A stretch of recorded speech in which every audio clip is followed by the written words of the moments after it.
3장 23절에서 38절까지.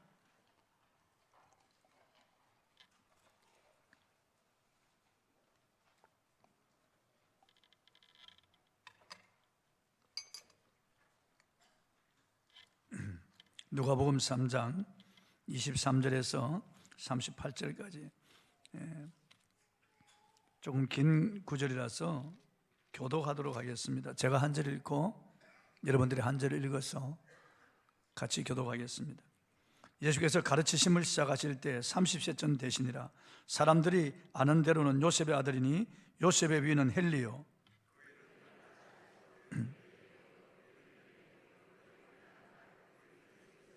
그 위는 마따디아요, 그 위는 아모스요, 그 위는 나오미요, 그 위는 에슬리요, 그 위는 낫게요,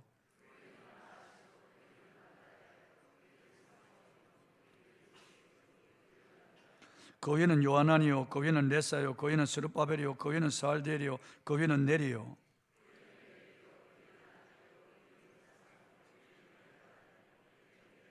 그 위는 예수요, 그 위는 엘리에스요, 그 위는 요람이요, 그 위는 마따시요, 그 위는 레위요,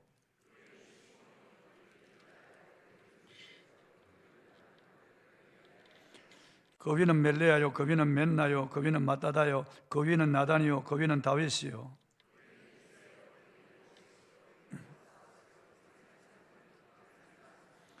그 위는 아비나답이요, 그 위는 아니요, 그 위는 헤스론이요, 그 위는 베레스요, 그 위는 유다요,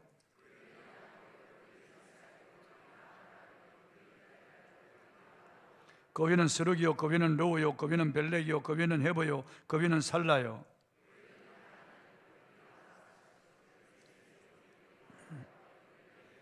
그 위는 모두셀라요, 그 위는 에녹이요, 그 위는 야레스요, 그 위는 마할랄렐이요, 그 위는 가하난이요, 에노스요, 그 위는 셋이요, 그 위는 아담이요, 그 위는 하나님이시니라. 아멘. 성경에는 많은 족보가 기록되어 있습니다. 창세기에도, 또 역대기에도, 룻기에도, 그리고 신약에도, 마태복음, 서두에도, 누가복음에도 많은 족보가 기록되어 있는데, 이 족보는 여자의 후손이 어떻게 우리에게 오시는가를 보여주기 위해서 기록한 그런 족보입니다. 하나님은 에덴 동산에 범죄한 아담과 하와에게 원복음을 주시는데, 그 원복음이 창세기 3장 15절입니다. 여자의 후손이 와서 여자의 후손은 뱀의 머리를 상하게 할 것이요 뱀은 그의 발꿈치를 상하게 할 것이다. 여자의 후손을 메시아로 보내주겠다고 약속한 것입니다. 한번 읽어보겠습니다. 시작. 내가 너로 여자와 원수가 되게 하고 내 후손도 여자의 후손과 원수가 되게 하리니 여자의 후손은 내 머리를 상하게 할 것이요 너는 그의 발꿈치를 상하게 할 것이니라 하시고, 메시아가 와서 사탄의 머리를 부수고 사탄을 괴멸시키고 우리를 이 죄에서 멸망에서 구원해 줄 것이라고 예언한 그 예언이 바로 창세기 3장 15절입니다. 이 원복음, 이 여자의 후손이 어떻게 우리에게 오시는가 하는 것을 이제 알려주기 위해서 이 족보들을 쭉 기록했습니다. 하나님은 여자의 후손이 아브라함의 자손 중에 온다고 말씀하셨습니다. 창세기 22장 18절 한번 읽어보겠습니다. 시작. 또 내 씨로 말미암아 천하 만민이 복을 받으리니 이는 내가 나의 말을 준행하였음이라 하셨다 하라. 여기 또 내 씨는, 여기 내 씨는 단수로 되어 있습니다. 한 분을 말하는 거예요. 아브라함의 자손 중에 오시는 메시아를 말하는 겁니다. 여러 씨를 말하는 게 아니고 딱 한 분, 그분으로 말미암아 천하 만민이 복을 받을 것이라고 약속하는 것입니다. 아브라함의 자손 중에 메시아가 온다는 그런 약속입니다. 아브라함의 자손 중에서도 야곱의 아들 유다 지파에 오신다고 약속하셨습니다. 창세기 49장 10절 읽어보겠습니다. 시작.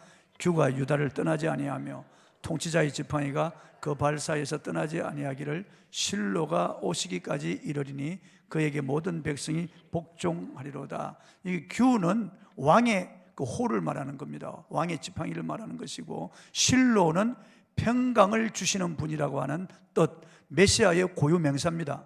그러니까 유다 지파의 실로, 즉 메시아가 온다는 그런 예언이 주어졌습니다.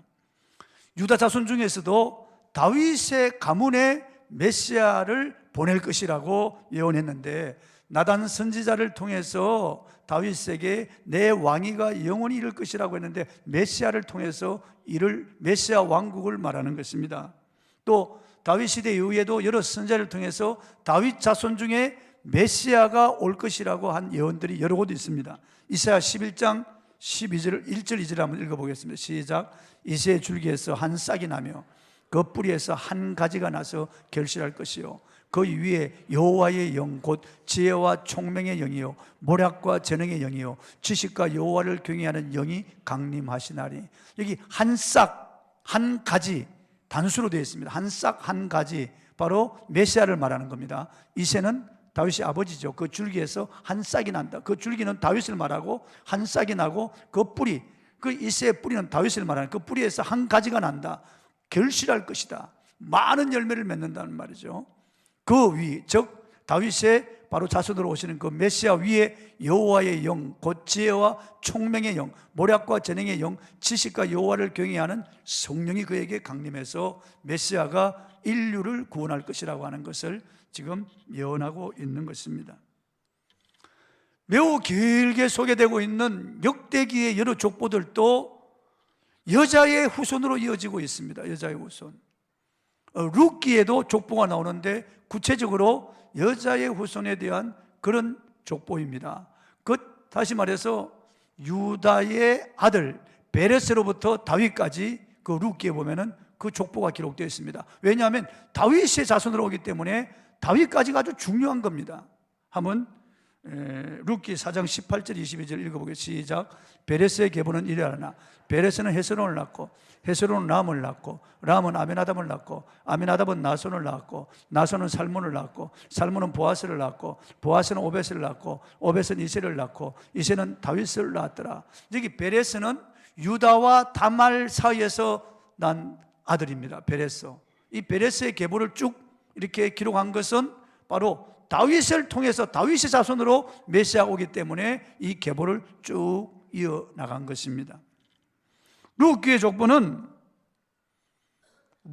유다의 아들 이 베레스, 이 베레스를 통해서 다윗까지, 아브라함과 다윗의 후손으로 이 땅에 오실 예수님이 어떤 과정을 거쳐서 우리에게 오시는가를 지금 말씀하고 있는 것입니다.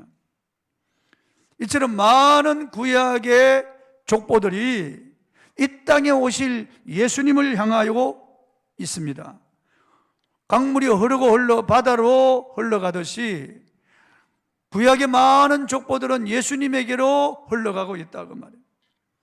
마태는 성령의 감동으로 이 사실을 기록했습니다. 그래서 그는 예수님의 족보를 시작으로 자신의 복음서를 기록하기 시작했습니다. 이스라엘의 역사는 언약의 역사요 구원의 역사로서 그 역사는 결국 예수님께로 이어진다는 것을 족보를 통해서 알려주고 있는 것입니다. 마태복음 1장 1절부터 그렇게 시작하고 있습니다. 한번 읽어보기. 1장 1절로 6절 읽어보기. 시작. 아브라함과 다윗 자손 예수 그리스도의 계보라. 아브라함이 이삭을 낳고 이삭은 야곱을 낳고 야곱은 유다와 그의 형제들을 낳고 유다는 다말에게서 베레스와 셀을 낳고 베레스는 헤스론을 낳고 헤스론은 람을 낳고 람은 아베나답을 낳고 아베나답은 나손을 낳고 나손은 살몬을 낳고 살몬은 라합에게서 보아스를 낳고 보아스는 루스에게서 오벳을 낳고 오벳은 이를 낳고 이새는 다윗 왕을 낳으니라. 다윗은 우리아의 아내에게서 솔로몬을 낳고. 이렇게 되어 있어요. 다윗은 우리아의 아내에게서 솔로몬을 낳고. 그 다음 마태복음 1장 15절에서 16절을 한번 읽어보겠습니다. 시작. 엘리웃은 엘르아사를 낳고 엘르아사는 mat단을 낳고 mat단은 야곱을 낳고 야곱은 마리아의 남편 요셉을 낳았으니 마리아에게서 그리스도라 칭하는 예수가 나시니라. 그러니까 마태복음의 이 족보는 아브라함으로부터 시작합니다. 아브라함과 다윗 자손 예수 그리스도의 세계라 그렇게 해서 쭉 나옵니다. 그리고 다윗까지, 다윗이 중요한 인물이죠. 다윗까지, 아브라함으로부터 다윗까지 14대, 그렇게 되는, 다윗부터 이제 포로로 잡혀가기까지 14대, 포로 시대 이후에 예수님까지 14대, 이렇게 끊어서 쭉 족보를 기록을 하고 있습니다. 누가복음의 족보도 마찬가지입니다. 누가도 예수님의 사역을 시작하기 전 족보를 먼저 소개했습니다. 인류 역사와 성경의 역사가 예수님을 중심하여 이어져 가고 있음을 족보를 통해서 설명한 것입니다. 이 족보를 소개함에 있어서 마태복음의 족보와 누가복음의 족보가 다릅니다. 마태는 하향식으로 아브라함으로부터 쭉 낳고 해서 예수님께로 이어집니다. 그러나 누가복음의 족보는 예수님으로부터 또 그 위는 그렇게 해서 올라가서 아브라함 그 위보다 더 올라가서 계속 데라 그 위에 쭉 올라가서 에녹 더 올라가서 아담 더 올라가서 하나님께로. 그래서 누가복음의 족보와 마태복음의 족보가 이렇게 서로 족보를 기록함에 있어서 그 나열 방식이 다르다고 하는 것을 알 수 있습니다. 또 매우 이상한 점은 마태복음의 족보에 나오는 인물들과 누가복음에 나오는 족보의 인물들이 다르다는 겁니다. 일단 누가복음은 하나님을 근원으로부터 시작했습니다. 쭉 보면 마태복음은 아브라함을 이스라엘의 조상이니까요. 아브라함으로부터, 그리고 그 아브라함에게 메시아를 약속했으니까 그 아브라함으로부터 쭉 이렇게 내려옵니다. 그래서 마태복음은 예수님의 혈통을 다윗의 아들 솔로몬의 혈통으로 그렇게 보았습니다. 그런데 누가는 예수님의 혈통을 다윗의 아들 나단으로 그렇게 보았습니다. 그러니까 저기 보시면은 이 두 족보가 분명히 다윗부터 다른 겁니다. 다윗부터 사람들이 전혀 다른 사람이에요. 마태복음에는 다윗, 솔로몬, 로보암, 아비야, 이사, 여호사밧, 요람, 우시야, 요담, 아하스, 히스기야, 므낫세, 아몬, 요시야, 여고냐, 스알디엘, 스룹바벨, 아비웃, 엘리야김, 아수르, 사독, 아킴, 엘리옷, 엘라살, mat단, 야곱, 요셉, 예수 이렇게 이어지잖아. 야곱, 요셉, 예수 이렇게 이어집니다. 순차적으로 이렇게 전개되는데 누가복음의 족보는 제가 거꾸로 이렇게 쭉 다윗부터 거꾸로 쭉 나열시켜 놓았습니다. 다윗 나단으로 이어지는 거예요. 다윗 솔로몬이 아니고 다윗 나단으로 이어집니다. 그리고 로밤이 아니고 맏다다, 아비야가 아니고 멘다 이렇게 이어지는 거예요. 전혀 다른 사람들입니다. 말레이, 엘리야김, 요남, 요셉, 유다, 시몬, 레위, 맏단, 요림, 엘리에스, 예수, 에르. 예수는 그 당시 흔한 이름이니까요. 엘마담, 고삼, 앗디, 멜기, 네리, 스알디엘, 스룹바벨, 레시, 요하난, 요다, 요색, 스모인, 마따디아, 마, 낙게, 에슬리, 나옴, 아모스, 마따디아, 요셉, 얀니, 멜기, 레위, 맏단, 헬리, 요셉, 예수. 휴, 힘들다. 이렇게 이어지는 거예요. 그러니까 전혀 다른 사람으로 이렇게 이어진다. 그럼 이 족보가 틀리고 성경이 틀리냐? 아닙니다. 마태복음 1장 6절을 한번 보겠습니다. 마태복음 1장 6절 시작. 이새는 다윗 왕을 낳으니라. 다윗 왕은 우리아의 아내에게서 솔로몬을 낳고, 여기 우리아의 아내는 밧세바를 말하는 거죠. 밧수아라고도 하는 밧세아를 말하는, 다윗은 우리아의 아내에게서 솔로몬을 낳고 이렇게 되어 있습니다. 그런데 누가복음에서는 다윗의 아들이 솔로몬이 아니고 나단이라고 기록하고 있습니다. 누가복음 3장 31절을 보겠습니다. 시작. 그 위는 멜레아요, 그 위는 멘나요, 그 위는 맏다다요, 그 위는 나단이요, 그 위는 다윗이요. 이렇게 기록을 했습니다. 솔로몬이나 나단이나 다윗의 아들이 분명하고 둘 다 밧세바가 낳은 아들이 분명합니다. 역대상 3장 5절을 보시겠습니다. 시작. 예루살렘에서 그가 낳은 아들들은 이러하니 시므아와 소박과 나단과 솔로몬 네 사람은 다 암미엘의 딸 밧수아의 소생이에요. 밧수아는 밧세바를 말하는 거죠. 똑같은 이름입니다. 똑같은 사람입니다. 그러니까 이 나단과 솔로몬 이 두 사람이 다 밧세바가 낳은 다윗의 아들이에요. 그런데 마태복음에는 예수님의 족보상 다윗의 아들 솔로몬으로 이어지고 있고, 누가복음에는 다윗의 아들 나단으로 이어지고 있습니다. 그리고 그 이후에는 쭉 다른 사람들이에요. 이거 어떻게 이런 일이 있을 수가 있는 거야? 이것은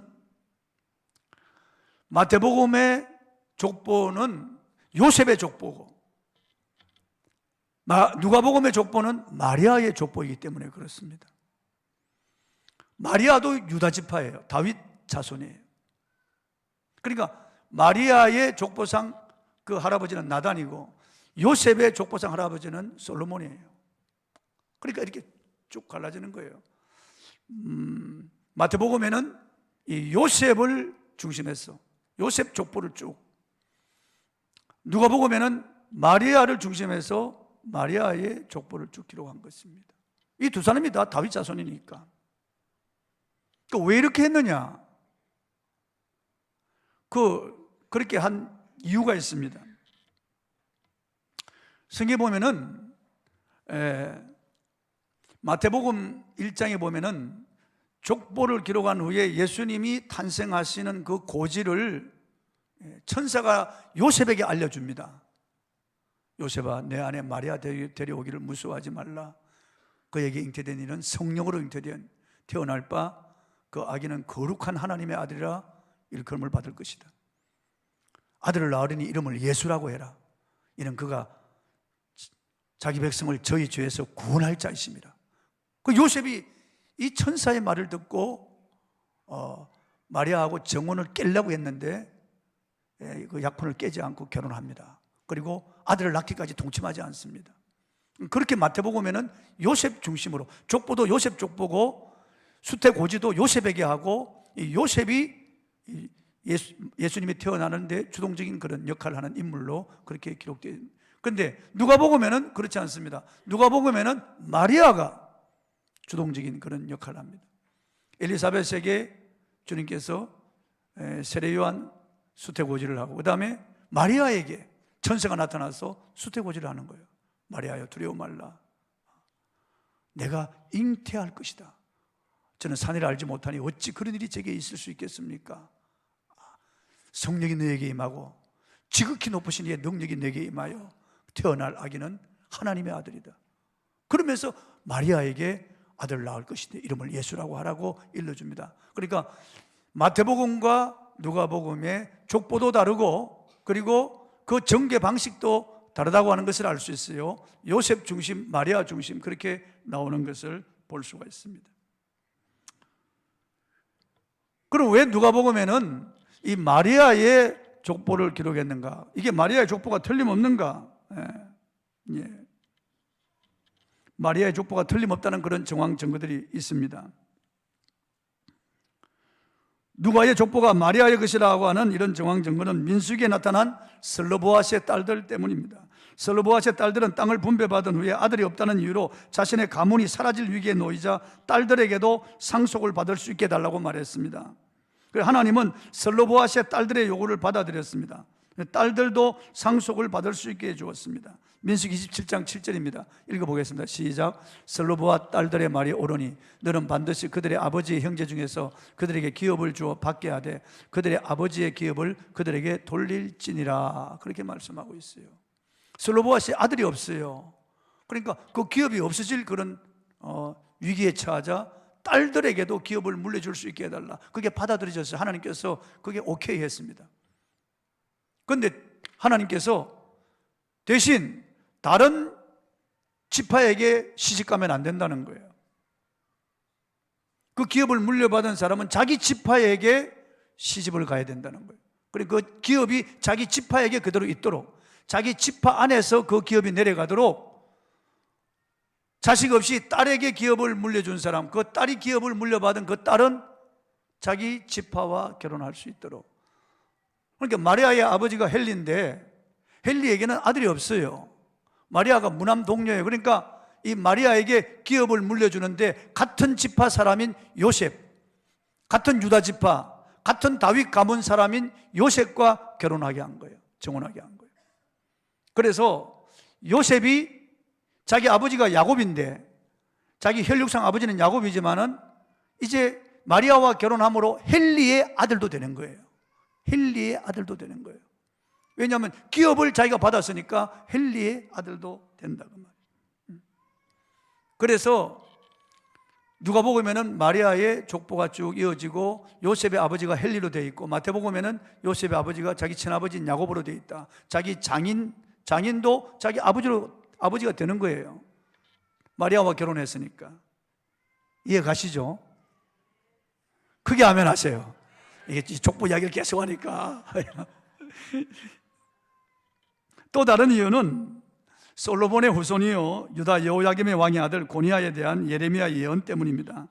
예레미야는 고니아가 대가 끊어지고 평생 동안 형통하지 못할 것이며 그의 자손 중 형통하여 다윗의 왕이 앉아 유다를 다스릴 자가 없을 것이라고 말했습니다. 이 고니아는 여호야긴 왕의 다른 이름입니다. 시드기야 앞이죠. 따라서 누가는 여호야긴의 후손인 요셉의 족보가 아닌 나단의 후손인 마리아의 족보를 선택해서 예수님이 태어남을 알린 겁니다. 하나님의 말씀이 이루어지는 거예요. 여호야긴의 그 족보를 따르지 않고 바로 나단으로부터 이어지는 이 마리아의 족보를 누가가 이 기록을 한 것입니다. 신학적으로 누가가 마리아의 족보를 선택했다고 하는 것은 큰 의미가 있습니다. 앞서 살펴본 대로 이 마리아, 동정저 마리아의 몸에 예수님이 잉태되어 이렇게 오시는데 그 여자의 후손으로 오실 그분, 창세기 3장 15절에 예언한 그 여자의 후손이 결국 마리아의 족보를 타고 마리아의 몸에서 태어나는 것, 아주 의미가 있다 그 말이죠.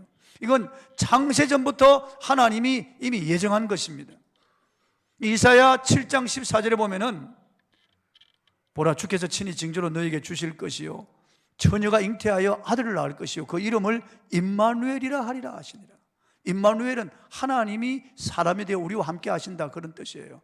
예수님의 또 다른 이름이 임마누엘이란 말이에요. 그러니까 이 여자의 후손으로 오시는 이분, 그 여자는 처녀고 그 처녀의 몸에 잉태되어 오시는 이분이 하나님이 사람이 되신 분이라고 그렇게 예언하고 있는 거예요. 이사야 9장 6절에 이 처녀의 몸에서 태어날 아기의 신분이 어떤 녀냐 이렇게 예언하고 있어요. 이는 한 아기가 우리에게 낳고 한 아들을 우리에게 주신 바 되었는데 그 어깨에는 정사를 메었고 그 이름은 기묘자라 모사라 전능하신 하나님이라 영존하시는 아버지라 평강의 왕이라 할 것이며 그렇게 그 아기의 신분이 전능하신 하나님이라고 예언하고 있는 거예요. 그래서 에덴 동산 그 아담 하와 부부에게 준 그 원복음, 여자의 후손이 어떻게 이 땅에 오는가를 우리에게 알려주기 위해서 이런 많은 족보들을 기록한 것입니다. 아브라함의 자손으로 유다 지파의 다윗 가문에 온다. 그것도 다윗 가문 중에서도 이런 다윗의 아들 나단을 통해서 쭉 이어지는 여자의 후손, 처녀의 몸에 잉태되어 오시는 그분을 우리에게 쭉 소개하고 있는 겁니다. 하나님은 얼마나 신실하신 하나님인가 하는 것을 우리에게 알려주는 거예요. 그분이 언약하신 대로 반드시 이루신다고 하는 것을 알려주시는 거예요. 여자의 후손으로 오는 메시아를 태어나지 못하게 얼마나 마귀가 방해했는지 알 수 없어요.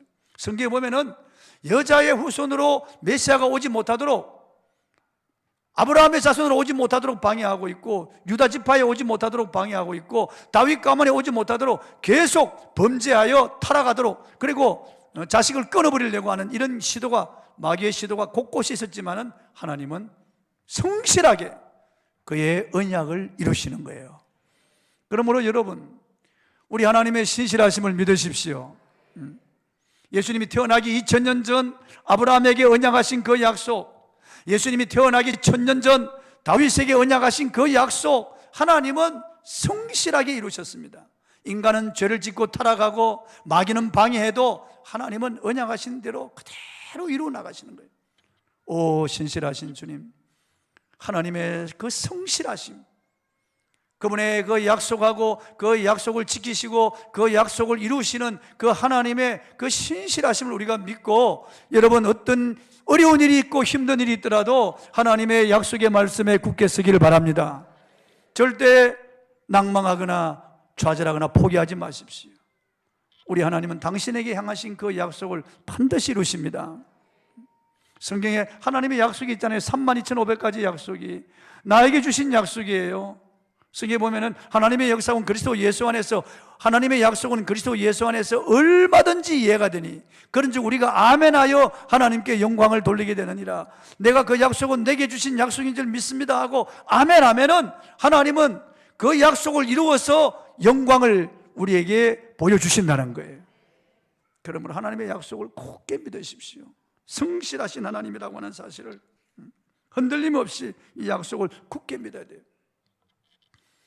그리고 하나님은 이런 족보를 통해서 하나님은 모든 이방도 사랑하시고 남녀노소 빈부귀천 차별하지 아니하고 하나님은 모두를 사랑하실 뿐만 아니라 죄 많은 곳에 은혜가 많다고 하나님은 이런 추하고 더러운 죄인들도 하나님이 사랑하신다는 거예요.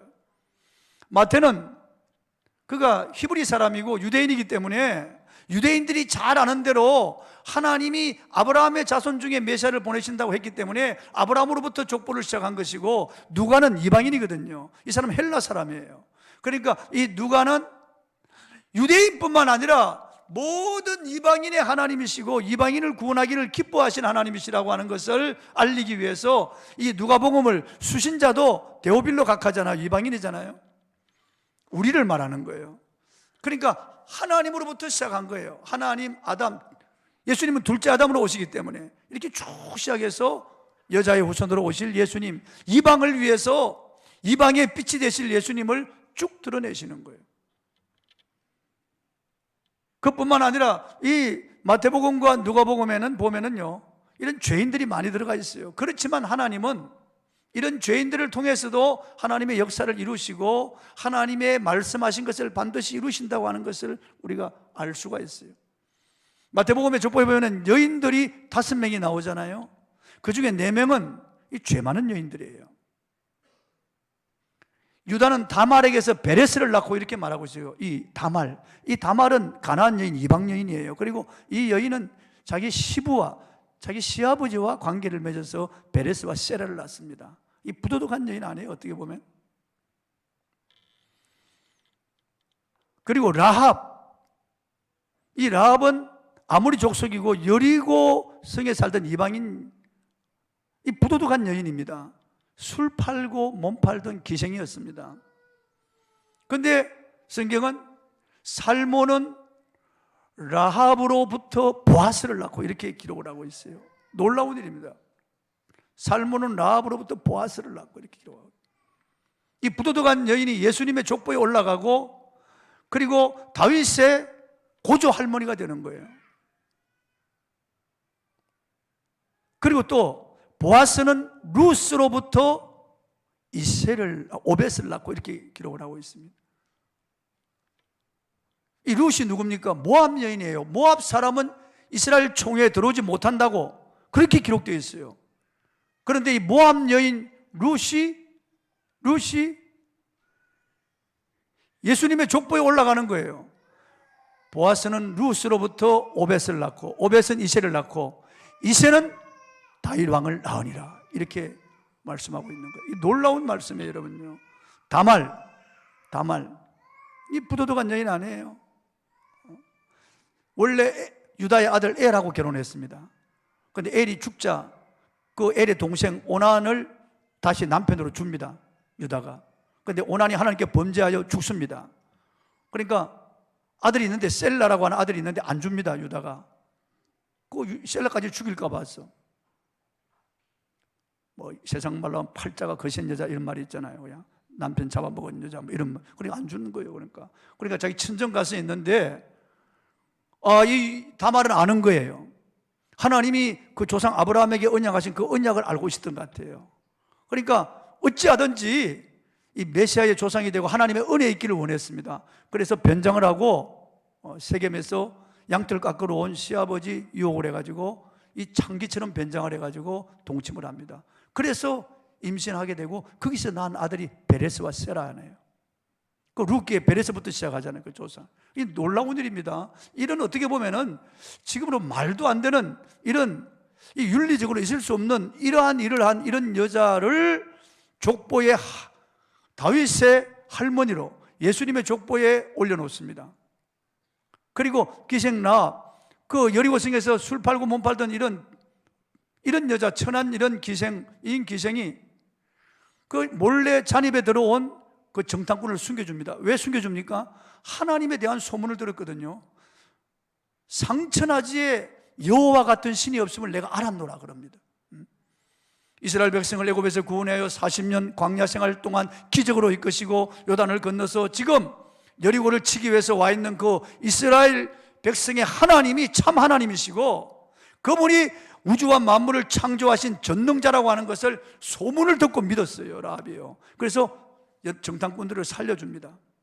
그 결과 창문에 붉은 줄을 달아내리면은 너의 집안에 있는 사람들은 다 살려주겠다고 하는 약조를 합니다. 그리고 이 정탐꾼들이 와서 여호수아에게 그런 보고를 하고 여호수아가 그 집은 건드리지 말라고 합니다. 그래서 여리고성을 점령할 때 그 붉은 줄이 창에 내려져 있는 그 라합의 집은 건드리지 않습니다. 그거 다 사는 거예요.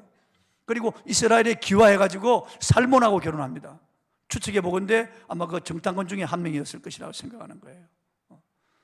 그래서 살몬과 라합이 이 결혼을 해가지고 보아스를 낳는 거예요. 그 룻은 모압 여인인데 엘리멜렉이 나오미와 함께 모압으로 내려가서 그 두 아들 말론과 기론을 이방 여인하고 결혼시킵니다. 그런데 엘리멜렉이 죽고 말론, 길론 두 아들 다 죽습니다. 세 가부가 남았는데 흉년이 들었어요. 그래서 나오미가 슬퍼하며 이제 고향 베들레헴으로 올라간다고 하니까 오르바는 자기 족속으로 돌아가고 이 룻은 시어머니를 붙여쳐 올라갑니다. 어머니 하나님이 나의 하나님이시고 어머니 가시는 곳이 나도 가고 어머니가 죽는 곳이 나도 죽겠습니다. 내가 어머니를 떠나면 여호와께서 내게 벌 위에 벌을 더 내리시기를 원합니다. 굳게 결심하고 나오미를 따라가서 나오미를 복령합니다. 그러다가 베들레헴에서 이 보아스를, 이 라합의 아들 보아스를 만나는 거예요. 이 보아스는 유력자예요. 그래서 보아스와 결혼하게 됩니다. 그래서 오벳을 낳은 거 아니에요. 오벳을. 그래서 오벳이 이새를 낳고 이새가 다윗을 낳았습니다. 그러니까 다윗의 정조 할머니가 되는 거예요. 룻이. 놀라운 그런 은혜를 입은 거예요. 그리고 바세바는 어떤 여인입니까? 햇사람 우리아의 아내입니다. 그런데 그 모욕을 하고 있는데 다윗이 성루에서 바라보고 또 바라보다가 불러들여가 동침하는 거예요. 그래 임신했는데 발가 날까 봐서 그 남편을 죽입니다. 그리고 자기 아내로 삼습니다. 이런 부도덕한 여자인데 이런 여인들이 예수님의 족보에 이렇게 올라가 있습니다. 그렇게 이스라엘 족보에는 여자들의 이름을 올리지 않습니다. 그런데 이런 여인들의 이름을 올린 것은 우리에게 시사하는 바가 큽니다. 하나님은 은혜를 사모하는 자의 편이시라는 거예요. 아무리 부족하고 죄 많아도 하나님의 은혜를 사모하면 하나님은 용서하시고 구원해 주신다는 거예요. 뿐만 아니라 하나님은 놀라운 자비와 은총을 베풀어 주신다는 거예요. 이런 여인들이, 이런 하찮은 여인, 이런 부도덕한 여인들이 이런 위대한 메시아의 족보에 올라가서 위대한 여인이 되는 겁니다. 하나님은 차별하지 않으신다는 거예요. 은혜를 사모하는 모든 자들에게 하나님은 부여하시고 그를 찾는 모든 자들에게 하나님은 만나주시고 은혜와 복을 주신다는 거예요. 할렐루야. 이 말씀을 맺습니다. 하나님은 신실하신 분이에요. 그분이 언약하신 대로 반드시 이루시는 분이에요. 여자의 후손을 보내주시겠다는, 아브라함의 자손으로 유다 지파의 다윗 가문에 메시아를 보내주겠다고 약속하신 그 하나님, 사탄의 방해 공작이 있어도 하나님은 성실하게 하나님의 그 약속, 그 언약을 성취시켜 나가시고 결국에는 하나님은 이런 마리아의 족보를 통해서, 요셉의 족보를 통해서 예수님을 보내시는 거예요. 다윗 가문에 보내시는 거예요. 성실하신 하나님을 믿으십시오, 여러분. 하나님의 약속은 1.1도 변함이 없는 것을 믿으시고 이 약속을 굳게 믿고 하나님을 신뢰하시길 바랍니다. 그리고 우리 하나님은 연약한 자의 하나님, 천한 자의 하나님, 부끄럽지만은, 부족하지만은 하나님 앞에 나와서 우리 죄를 자복하고 은혜를 구하면 한없는 은혜를 주시는 하나님이신 것을 믿으시기 바랍니다. 이런 신실하신 하나님, 은혜 베푸실 하나님을 믿고 하나님의 은혜를 사모하고 구하고